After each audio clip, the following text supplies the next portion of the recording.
Hi and welcome to TOTECS, the platform for integrated e-commerce websites. The team here at TOTECS is proud to introduce the 12.1 and 12.2 releases into the platform, offering 1 new feature, 23 improvements and 7 bug fixes. In these releases, we've added a number of improvements to the product searching feature to allow users to more quickly find and filter products in attribute searches, helping them to more quickly find the products they're looking for, increasing the chances of products being purchased. And of course, we've added a lot of flexibility on how these attribute searches can be set up. Additionally, several improvements have been added to the platform to the Content Managed Websites feature to give additional flexibility and functionality to users when using a website. More details about this can be found later on. There's also additional ordering fields available to control how products are sorted for each business in their own tailored way.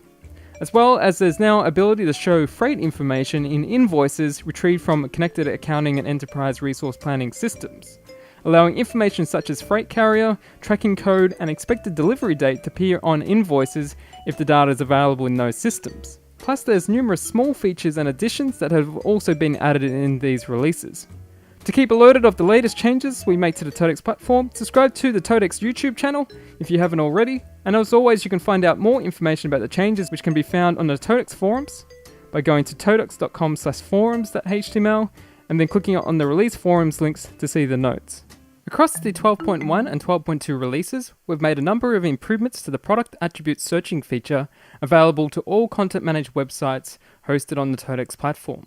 These improvements can make it easier and quicker for users to search for products that they are looking for by being able to dynamically see the counts of how many products match one or more attribute values. Users then can quickly filter and select the attribute values, knowing that it will reduce the amount of products that match a given attribute value. These improvements added allow for much more flexibility and customization on how these attribute filters are displayed as, such as drop-downs, checkboxes, radio links, or select lists, allowing users to filter based on the kinds of products that they are looking at. In this example site that we have here, it's selling a number of different watches of all different colors, such as red, blue, green, yellow, and pink watches. If we had lots of products, it is very important to be able to allow users to quickly find the kind of watch they are looking for. So within the products search form area here, the user can now choose if they want to find green watches. They know that there are going to be 2 green watches that will appear once they select this option in the Finder. Now we can see that those areas dynamically update themselves, and then we can see that from those 2 green watches, there is 1 ladies' watch and 1 men's watch that has been found, and then the user can further refine to be able to then find the watch that they are looking for. So within a couple of clicks, the user has been able to quickly filter down from a whole list of products down to an individual products that they can then buy and proceed to check out with. So this shows you an example of where this functionality is very powerful, especially when you've got tens or hundreds of products or even thousands of products that are within certain categories or that exist across your entire inventory. Now there are many different options that we can use to tailor how this search form looks like with these attribute searches. But the important thing to note here is to use this filtering capability. Attributes must be first set up against each of the products, so that way we can then decide which values the user will have the option to choose against. So if we go into the administration center and we go into product attributes, in our example here, we've set up a demo attribute profile that contains 3 attributes: color, gender, and brand. So if we click on the edit button, you can see details of that color attribute. And if we click on the profile itself and go into edit, we can then see all the products that are currently assigned against that attribute. Now, if we click on the edit link, we can go in then and assign attribute values to this given product. So we're talking about this red watch. It may be a lady's red watch, but it may be also applicable to men's as well. So if we type in men's, click the plus button, we've now assigned that watch to be both a lady's and a men's red watch. And then that means the user, when they do a search, that red watch will come up as well within the men's as well as the ladies' search filters.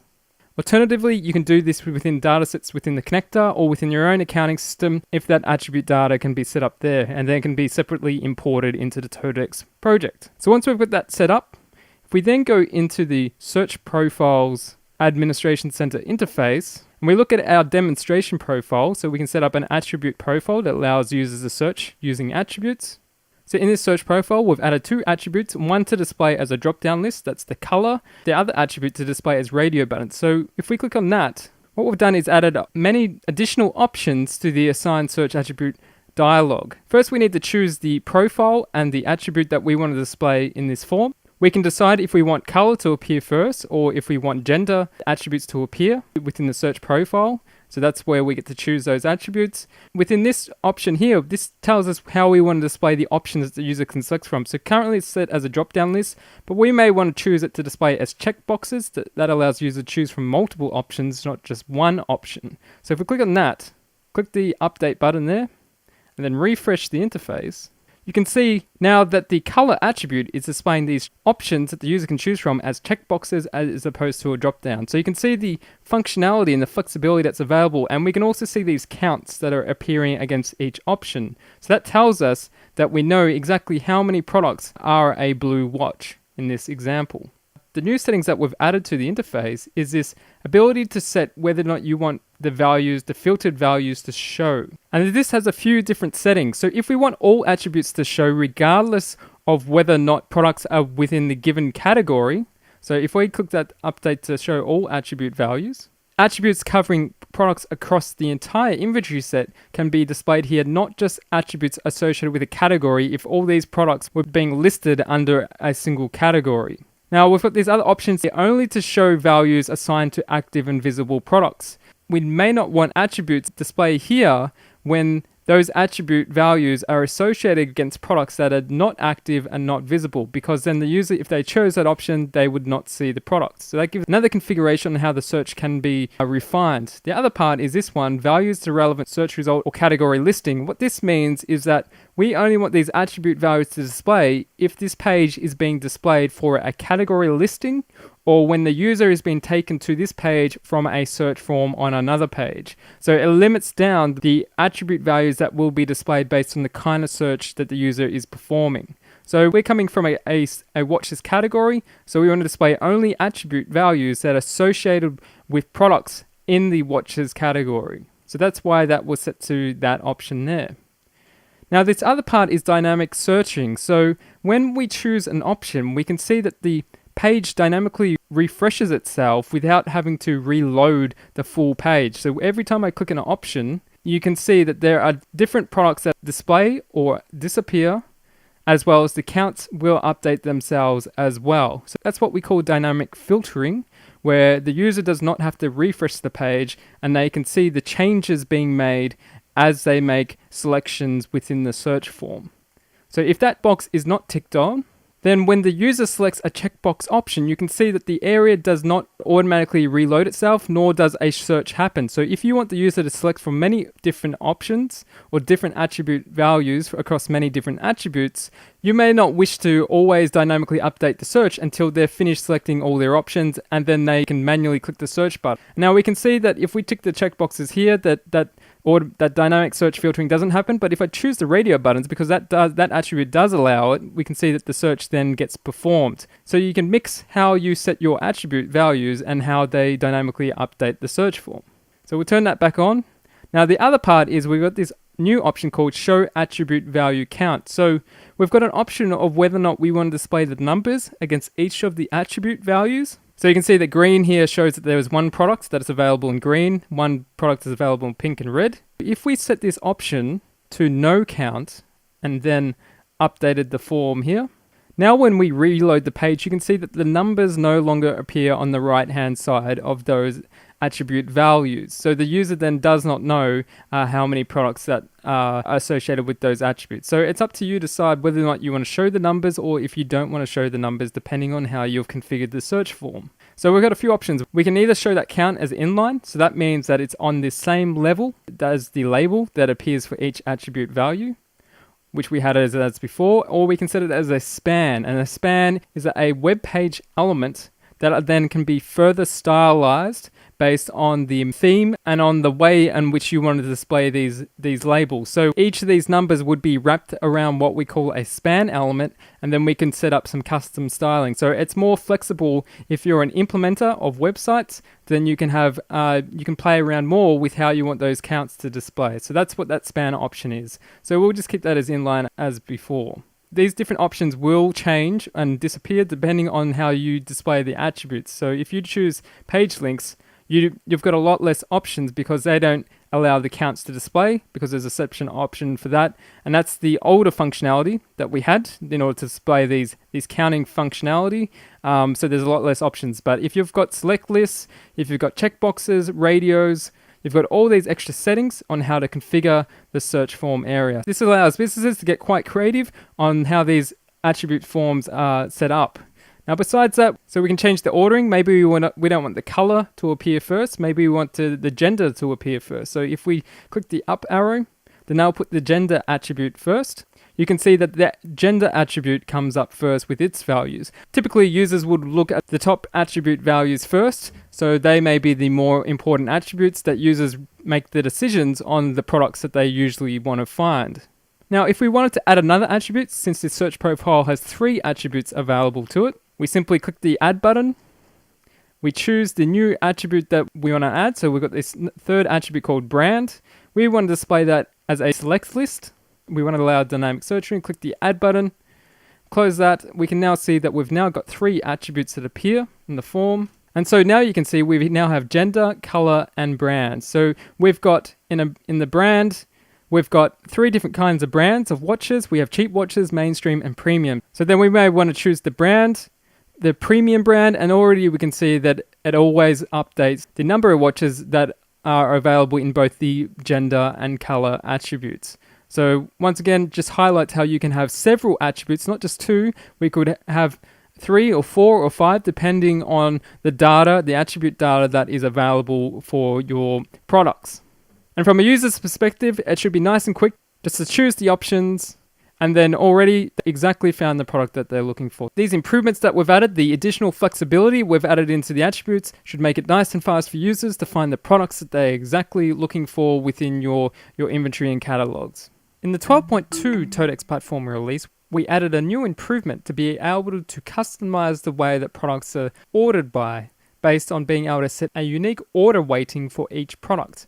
So currently in this list of this search results listing area, I have a number of products, these watch products, that are ordered currently based on the product's name. So the blue watches come first, the green watches because G goes after B, and then we have the pink watches, and then the red watches and yellow watches. But we may want to completely customize the order in which the products will appear at. Now we can do this by being able to say if the yellow watches have an ordering weighting which is higher than the red watches, then the yellow watches will become before them. Using this new field that we've added, we can completely customize and set how products are first seen by users. If we go into the Administration Center, click on the Inventory menu button, then click on the Product Editor menu item. If we load up one of those yellow products, so here's an example of those yellow products. We can now see in the product editor, a new field has been added called ordering. So if we want the yellow products to come first, we could set a numeric value which would be higher or less than another product's value. So for yellow products, these yellow products, let's set that an order weighting of 1. And then we click the save button to save those changes. Then we'll load up the next product, yellow product, which was this product 008. And we'll also set that an ordering of 2. We need to then separately tell the areas that are displaying the products or the overall system, the order in which products need to be ordered by. So if we go into the Stores menu and click on the Product Search Settings menu item, within the product sort field, there's now an option available down here called ordering, where we want to sort products based on the ordering field. So if we change that setting, as well as we set the product direction to descending, so we want the highest values of the ordering field to be listed first before other products with lower ordering values. That's what the descending option means. So if we then scroll down, click the save button, once those settings have been saved, now, if we then go back to our page that was displaying those products, we can now see that the yellow watches that have the higher ordering value are now displaying first in the list before all the rest of the watches. So using this additional field, we can then pick and choose which products should be ordered before other products. If we take an example, currently we set the highest value to be product date, but in the future we may decide product 3 should be the highest product. So if we go back to the product editor and choose one of those blue watches, and we give that a value of say 10, then when we refresh this list again, we can now see the blue watches now come above the yellow watches. Now there's several different locations which control how products are sorted by. So each area can set how the sorting of the products exists in the product results listings and category listings areas. Now, if those areas are set to default, then it will go back to, if it's a category listing area, then the settings sign against the projects. So if we go back into the administration center, this setting here within the product search is the default way in which products are sorted across the whole project, across all content managed websites. Now, if you're specifically looking at category listing areas and categories that display products, if we go into the category settings, an option has also been added to the category product sort field to be able to choose also for products to be sorted within categories. So because this setting is currently the default, then that reverts back to the setting that is available in the product search. We can override the default, and for category listings, we can set a different field in which they're also sorted by. If a search profile is used in order for users to search on keywords, then we also have the ability within the search profiles, in the sorting options, we can also set the ordering column for products to order products by if we're using search profiles. So there are several different locations based on how a website is configured, which setting will control how products are then ordered by, but in all those locations there is an ordering option to use this new field to sort products by. And there's also the ability to sort by multiple different fields, and talk to the TOTECS service team if you want to set up a multi-search filtering. So for example, if you wanted to sort products by the ordering weighting and then by the product name, that is also possible in the platform as well.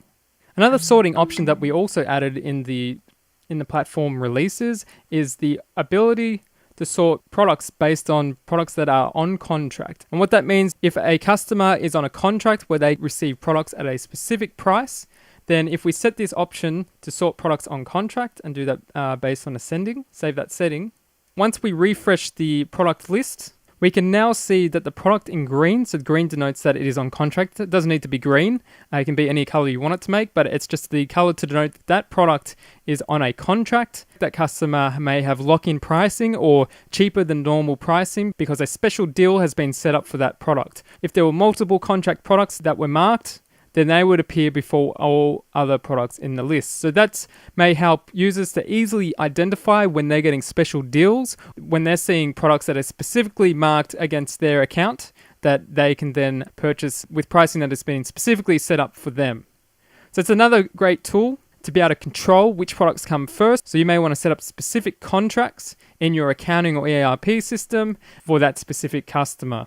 Within the administration center, that setting is also available in all the other locations where we can set options on how products are sorted by within category listings, search results listings, and then the overall setting for how products are sorted by. So we can see there's an on-contract option for products that are listed within categories. If we go into the search profile, there's also an option on contracts for search profiles. If we went into a content managed web page for a search result listing area, that specific area sorts products by, there is also an on-contract option there as well. So it's all in all the locations that you would expect where that option is available. Another ordering and improvement we added to the 12.2 TOTECS platform release has to do with category listings, where we can now control the direction in which categories are now sorted in for each content managed web page area.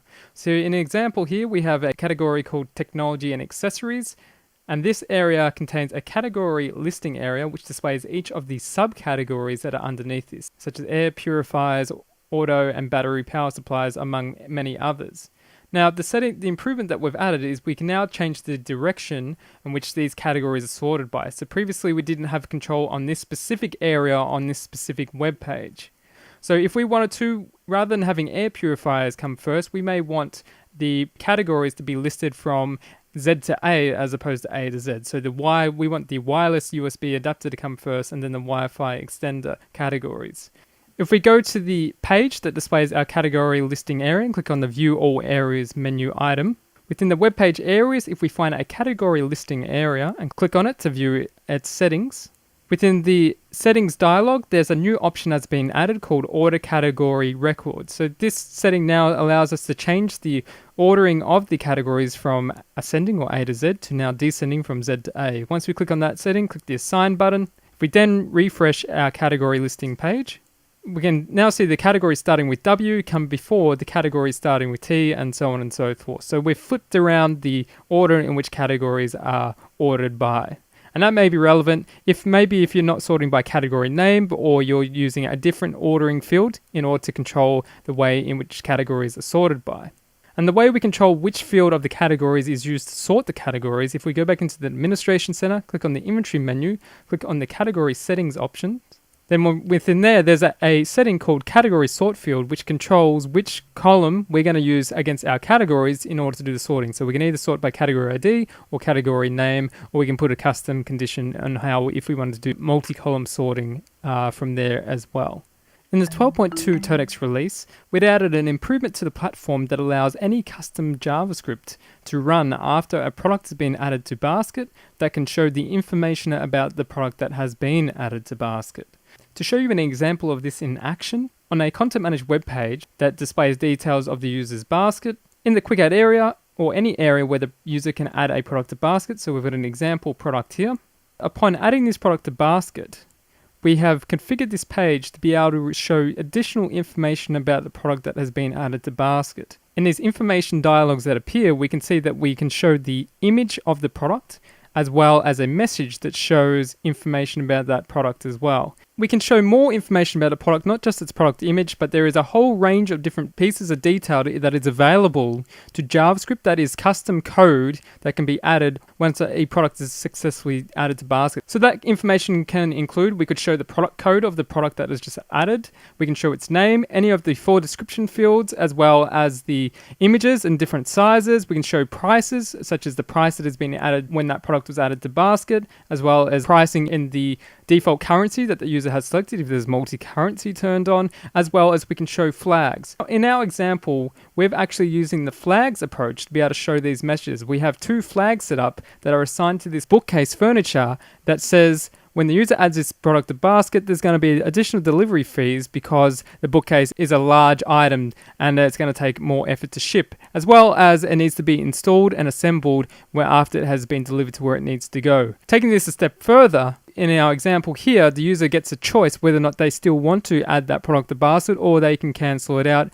And if they cancel it out, then it is removed from the basket. So that shows you an example how you can use additional data that comes back from the TOTECS platform after a product is added to basket, where you can do different things. So we didn't have to put up these warnings. We could show just the prices that the product's been added to basket for, or we could have a interesting description about the product that displays after the user is added to basket. It really depends on your implementation on how do you want to utilize this.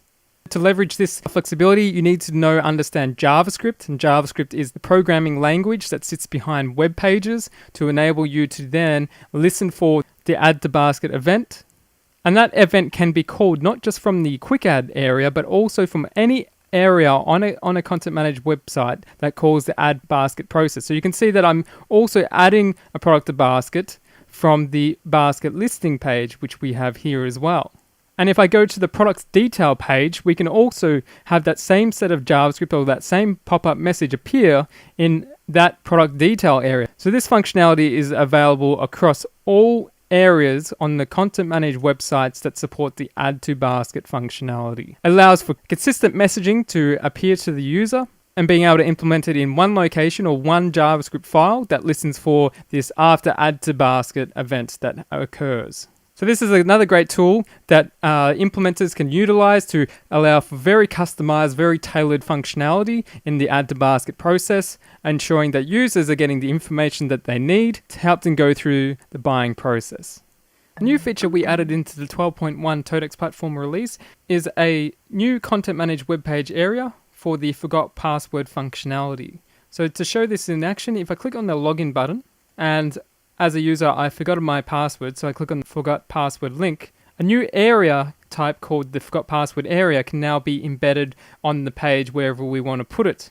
And this handles the same functionality as the previous way that the forgot password feature worked, but it's now no longer tied to the login area. So it gives us more freedom and flexibility on how it needs to look and where it's positioned on the web page. So to use this feature, As a user, I know my login ID at an email. I'll just put that in. So I got this test retail account that I've created. Once the user clicks the submit button, the area will update itself and present the user with their security question they had previously set up when they registered. And then that's where they can put in their answer, click the submit button, and then receive an email advising them with a temporary password so that they can log in again and proceed to navigate through the website. To set this forgot password up on a Content Manager web page, from the Administration Center, click on the Websites menu button and go into the Websites interface. For the given page or area where I want to put in this new forgot password area, so we'll take an example. For any pages, we've got this area set up in a global container. So we can see here in our login container, we can create a new area. So under the user login logout area category, there's a new area called forgot password form, where we can then set our formats of how we want the area to display. And the area then has a few options which we are available. We have a number of messages that we can configure the exact messaging of how the area will display. So if the user could not be found, they will receive the message with that text. So we could say that your credentials instead could not be found if we wanted to, and we can update that message. And then we've got a number of these other messages, such as if they couldn't answer their security question or there's no security question set for that user, then that's the message that will display. If they get the answer wrong to that question, then they'll see that message. Once the email has been sent, the user will see is based on that message. If the email failed to send for whatever reason, maybe the email address was invalid or the email server at the other end couldn't receive the email, then they'll receive that message. And if there is an error, and likely event the TOTECS platform couldn't process the request, then they'll see that error as well. So you can completely customize the language based on your business on how the user uses this forgot password area. The other parts we have is that within the email that gets sent out, we can choose which page the user will be directed to. So you might want to take them back to a home page or a user registration page. And when the user gets the option to choose from either the login ID where they want to set or the email address, there's which option you want the user to by default display for the user. So if most users use their email address to log in, then you might want to set that up. Otherwise, if they know their login IDs, then you typically set that option in which they search for their security questions on based on those options. So once you click the sign button, then they'll update the settings for that area. Now, additionally, if we go back into the website's admin center interface, under the web area format libraries, we also have a number of formats that can be set up for this forgot password area. So if we go into user login and logout area types and expand the forgot password form area, you can see that there are two formats. One format called forgot password form. That's the format that controls how the positioning of these text boxes and the labeling that displays for the area, as well as formatting the security questions that display in the area. And then separately, we have the other format, which is the forgot password email that gets sent to the user. So when the user successfully answers a security question, the format of the email that is sent to them is controlled through these formats. So there's a number of options that are available on how you want to set that messaging, provide the links, as well as their new temporary password that they received and the positioning of that. Using these formats, you can put your own branding and your own styling and content within those forgot password emails as well. So this area offers more flexibility and customization options for how it is implemented in a content managed website to suit your business's website's tastes. In the 12.1 TOTECS platform release, we've added an improvement into the platform to be able to display additional freight information with invoices that are retrieved in real time out of connected accounting and ERP business systems. So in our example MWD site that we have here, if I click on the accounts menu and go to my account, on the my account page, or also known as an account inquiry page that is configured to retrieve records of all different types out of a connected accounting or business system, if we look at the list of invoices and click on to view the details of an invoice, if we go in and view the details of the invoice, there's new hooks that are made available where we can show additional freight information associated with the order goods in the invoice. So we can see that there are additional hooks to be able to display this freight carrier name, the freight carrier code, the freight system that is processing the freight. There's the freight carrier consignment code or consignment number, as well as the freight carrier tracking code, also known as tracking number, as well as the freight carrier service code and freight carrier account code. So we can pick and choose which of these freight information we want to display in the invoice if that data was available in the associated accounting or enterprise resource planning business system. So At the time that a order is being shipped and packed and sent off, if the freight carrier is known, or even before then, if the carrier information has been retrieved and flowed from the sales orders that have been created through the TOTECS platform, then that information is available in the invoice. Then we can display that information here. And then the users can then use that information to understand which carrier, so in this case we're using T&T's Express service, is delivering the invoiced goods. The customer can then track where they are based on the tracking code, which is also displayed in the invoice. So it's a nice feature that makes it easier for users to understand where the goods are at the moment, which carrier they're using, and any other additional freight information that we can put into the invoices. With this improvement, we don't have to show the freight information on the right-hand side here. We've got hooks that are available, so we could show it on the left-hand side. We could show it at the top. We could show it at the bottom after the sales or the totals information. It's really up to you implementing your site on where you want to put that information and which information is relevant to display in your invoices. Now, this feature is only available through invoices that are displayed on content managed websites. So if we go into the administration center, click on the websites menu button, click on the websites menu item. If we then go under the web area format libraries, we go to the account inquiry section. If we look at the customer account invoice format and go into its details, we can see in the list of hooks that are available for the invoice to display, there are now a series of hooks called invoice freight, and then the different types of values that can be set within the hooks here, and embed them into the HTML code that is then displayed on the web page that will contain the data based on the information that is being obtained from this freight data. And you can find the descriptions of each of these hooks by clicking on each of the hooks, and then it'll tell you the kinds of values that are stored in each of them. In the 12.1 release, we added an improvement to be able to display the tax labels and tax pricing on each of the lines that appear in the order confirmation email that is being sent out once an order has successfully been submitted or resubmitted from the administration center. Within the administration center, if we click on the stores button and go to the orders interface, if we then open up an order, within the order, if we then scroll down and click on the show the email format, when an order is successfully submitted and the order confirmation email has been sent out to the purchasing user, the sales reps or the administrators, this is the contents of the order within the email will be displayed as. Now, the improvement we've added is that for each line in the order, we can now display tax for each line. So previously, we did not have this hook available. You can only get the prices excluding tax or inclusive of tax for each of the units and the totals for each of the quantities ordered. So there's now hooks that have been available, so we can also display the tax, which may be relevant when those orders are being viewed by the purchasing people or being keyed into other systems. If we go back to the administration center, click on the stores menu button and click on the order menu item. Under the order tab, scroll down to the order notification email section. For the order confirmation email order detail product format, the hooks that have been added to be able to display the tax, here called order product price unit tax and total tax. So for each product, we can either display the unit tax, that's the tax that applies against the individual price unit, as well as the total tax, which is based on the multiplier of the quantity of the product that has been ordered. Now we can pick and choose which of these tax prices we want to display. Maybe we don't want to display both of them. Maybe you only want to display one or the other. So we would go back into here. If we didn't want to display the total tax, we would just go in and remove that hook from this format. Click on the set button and scroll down and click on the save button. Now when we refresh the order email format, we can see that the total tax for each line has now been removed. So that's an example where we can set our own custom labeling of the taxes as well as the overall tax prices within each of these lines.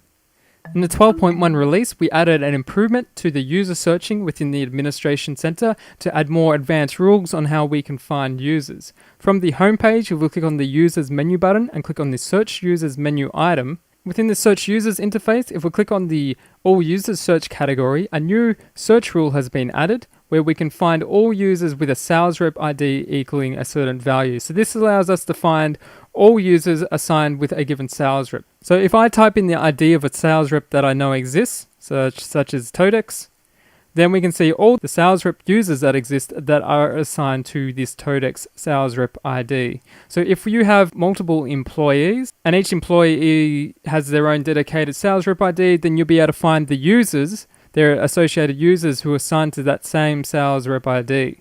And this could be also useful, say you've got certain accounts, and accounts have users assigned to them, and each account is assigned to a sales rep ID. Then this is another way you can find those users associated to those accounts. So it's another filter in a number of filters that we've got available on how to do searches. Additionally, we've also added additional operators. So that means that if we go into, for example, so if we want to find users who have submitted orders based on a certain street, we've now set up additional options in the equaling field that include the not equal to, not starting with, and not ending with. So we can find the reverse of what we're looking for. So if we want to find all users who have orders submitted to a street not equaling to, let's say, Main Street in the last 90 days, we can click the Find button. So in this case, there are no users who have submitted orders in the last 90 days that have a street equal to Main Street. Now, if we change that clause from days, because there may have been no orders submitted by those users in 90 days to 90 years, then we can see all the users who have submitted orders, but those orders don't have the street address of Main Street in the last 90 years. So it gives you more flexibility on how you can then find and filter users based on a number of different filtering options that we have available here, and then it provides more flexibility on how you want to find users by equaling operator values. These search filters can use not just within the administration center to help admins find users, they can also be used for setting up user groups for both marketing and deals. So if we go into the marketing user groups, we can also use these same rules. So we're going to see examples of here where we have user groups that have been set up. So we have a web retail user group, and that has a rule. And we can see the same kind of search rules that are available here for matching up users. So then we can use those user group rules within the e-marketing messaging and send emails out to those users who match on those certain rules. So we might want to send out e-marketing emails just to all of our retail users based on matching on all the retail users that are assigned to an account that has a certain sales rep ID set. Or maybe we want to send emails to all the users who are associated to a specific sales rep within a certain region. So that's the kind of flexibility we have with these search rules, and it's the same for the deals as well. So we might want to apply deals based on certain users matching these certain rules. So have a play around with these and see all the different ways you can find users based on the data within your own project on the TOTECS platform. Another rule we also added within the order history. So there have been 4 rules that have been added to this searching capability. So we can find users who have ordered products assigned to a category within the last amount of days, months, or years. We can find users who haven't ordered products within a category with a certain ID within the last 90 days or months or years. We can find users who have ordered products in a category with an ID over a given date period, as well as find users who have not ordered products within a certain category within a given date range. So there's 4 different options on which you can try to target users with these rules to find the users, to set up the e-marketing users, and then target them with product deals as well. So to show you an example of that, if we go back into the user subscription categories, so we'll create a new group called Quality Office Supplies Users. We'll create the group, and then we'll create a user group rule that says we want to find users who have not ordered products assigned to the category Quality Office Supplies within the last 90 days. So we click that save button. So we've now created that rule. So then if we go then into the marketing menu and click on the product deals and vouchers, we can now set up a deal where they can get these products for, say, 50% off. So once we've created that deal, then we can set our users. So based on our new user group that we've just created, so we just select that user group, click the save and calculate users. So we can now see those users who have previously not ordered products from this category are now assigned to the deal. And then we can set the products that are within the deal itself. So we'll create another rule that says find products that are in that Quality Office Supplies category code. And then once we click the regenerate product list, we can see all those products that were assigned to that category. So now that means that all the users who have not ordered those products in that category, so we'll just modify the end date for this to be in a month's time. Now they are then able to get 50% off the price of those products in that category. And now we can then market and offer that deal to all those users when they navigate through the site to get those discounts. So have a play with the user filtering, product filtering within product deals and marketing, and see what great outcomes you can get out for your business.